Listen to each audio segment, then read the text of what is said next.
จะมันง่ายท้องคุณนะ เกี่ยมต้องเกี่ยมมันเดี๋ยวมาดึงกันปล่อยกันปล่อยกันตองยับเข้าไปตอง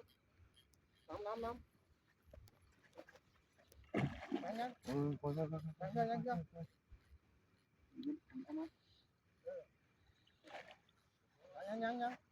ประมาณ10 โลประมาณ10 โลไปก่อนต้องยับเข้าไปต้อง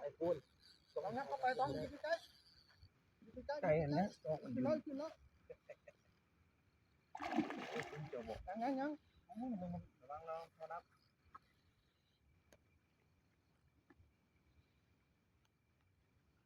ดินล้นดินจนเบิดแห้งซะมันจนเบิดแห้งแล้วยังหัวลงตลอดเลยเอาก่อนไม่ต้องแยงนะโคมันอ่ะยังอยู่ก็มันเกลือตะฟังรถเกลือตะฟังรถมา10 โลตัวใหญ่ขนาดนั้น จักนาทีป่ะ5 นาทีเนาะ ตัวผู้9 โล8 9 โล ยาวบ่พอ10 โล โอเคไป เบิ่งสายเวทนี่ไปสายไปของแขนของขาอยู่นี่